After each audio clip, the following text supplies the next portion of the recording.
Hi, my name is Izetta Jones, and I'm discussing organization challenges in projects, how to increase management efficiency in complex multi-organizational environments. Here for my outline, I have introduction, definition of organization, organizational challenges in global projects, which are culture, communication, team change, and conflict. I also have conclusion and critical reflection, recommendations, and references. As globalization is trending, there is an upsurge of organizations that are transmuting and obliged to establish mergers that go beyond their borders to create multinational project environments with extensive challenges that impels organizations to endeavor more efficiently as possible in achieving their goals. What is an organization? Organization is the management structure applicable to the project, program, or portfolio in the organizational environment in which it operates. Second definition says it is a consciously coordinated social entity with a relatively identifiable boundary which functions on a relatively continuous basis to achieve a common goal or a set of goals. Challenges in global projects. The concept of project management is about managing people, and people are influenced by culture.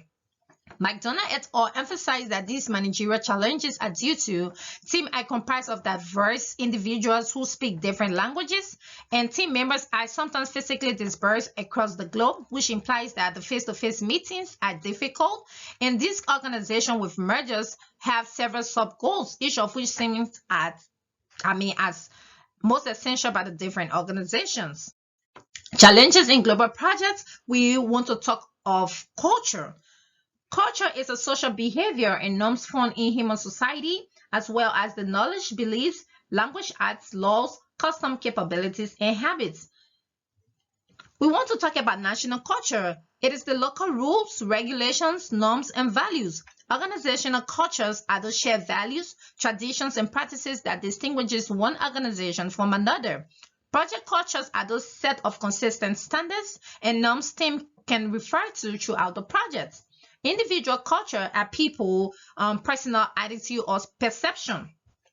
We have to be cognizant that we are going to deal with different kinds of culture in the project, and these different types of culture are the spheres of culture. They are the functional, professional, organizational, industrial, regional, and national culture. These different culture will interact in the project organization. These different spheres analyze the culture concept. We have tools to better to help us understand some cultures. We have the Hofstede cultural dimension and the Trumperners cultural framework. Today I'm going to deal with the Hofstede cultural dimension, which talks about the power distance, collectivism versus individualism, uncertainty avoidance, femininity versus masculinity, short-term versus long-term orientation, restraint versus indulgence. There are some countries that are high on them, there are some countries that are low on them. Case study here for Australia, Nigeria, United Kingdom, and the United States. Power distance, Nigeria is high. Individualism, the United States is high. Masculinity, the United Kingdom is high. Uncertainty avoidance, Nigeria is high. Long-term orientation, the United Kingdom is high. Indulgence, Nigeria is high. It's imperative that project managers are aware of these different culture. They know the basis of them because cross-cultural management is a complex process. And there are different cultures of trusting other people. We see the Japanese, they are like 5% when it comes to trusting people. The Scandinavians, they are like 70%. Americans, they are like 50%.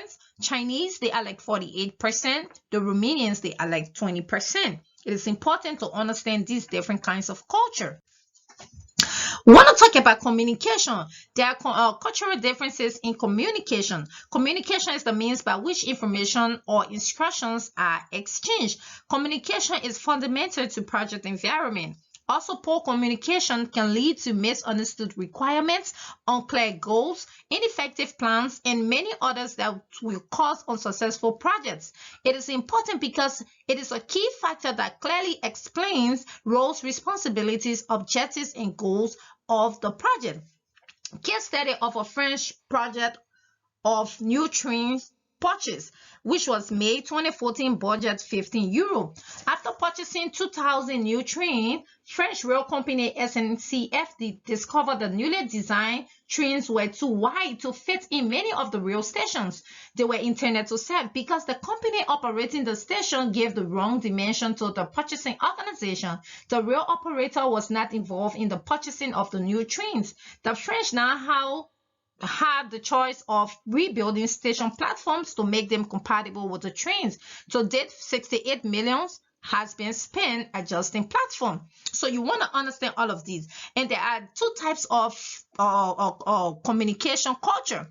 You have the high context that they are more focused on relationship.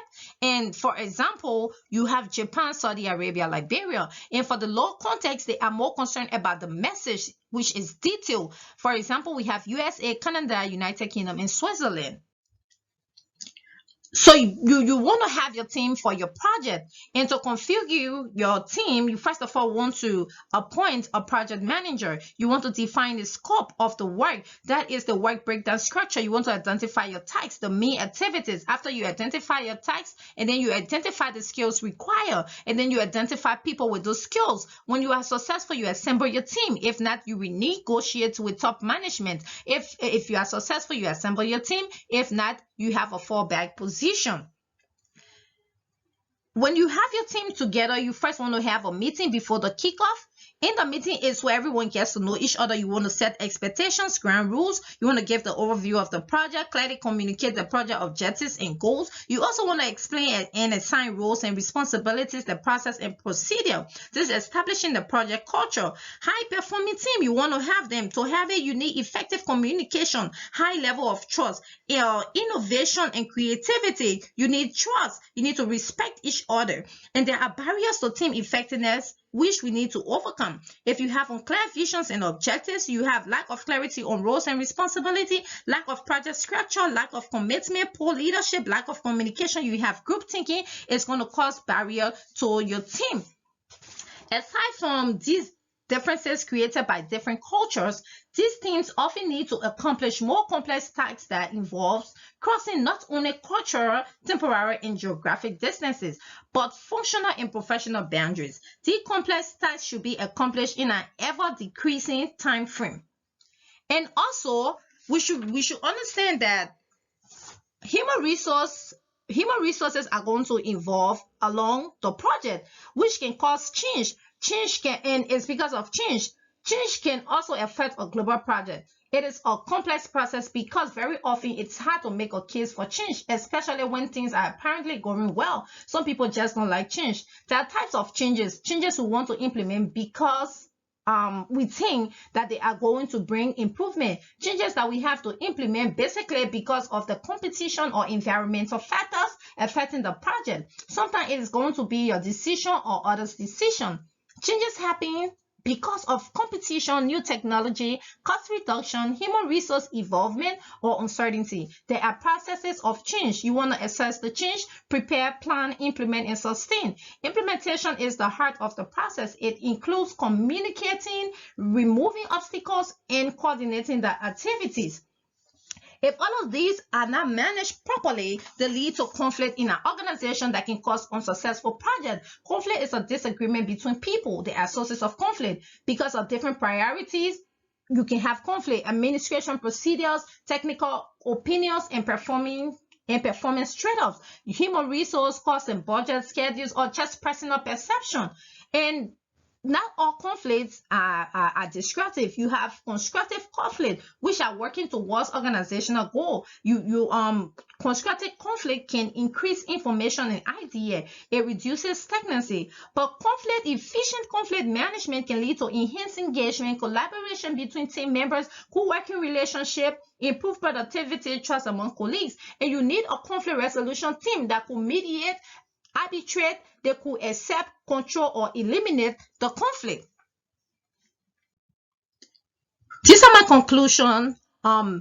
We realize that you're going to work with diverse people. You need a project manager that is skilled to negotiate, that is skilled to communicate, because culture intensifies difficulties in managing global projects. However, with a healthy team, there is more collaborations and great communication that leads to higher project success.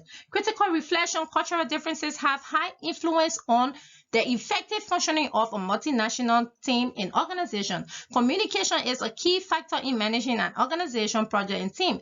Trust is a vital asset for every team seeking to communicate effectively in the global environment. Understanding cross-cultural management is essential for global projects because they are distinguished by diversity and complexities. For my recommendation, you need employees that have the requisite skills. You need cross-cultural and technology training. You also have to conduct a meeting with the project team before the kickoff of the project. You have to communicate clearly the project objectives and goals. Leaders of multicultural teams should be able to balance creativity and cohesion. And you also need effective communication, conflict resolution, and change team. Also, stakeholders' commitment and full support. These are my references, and thank you.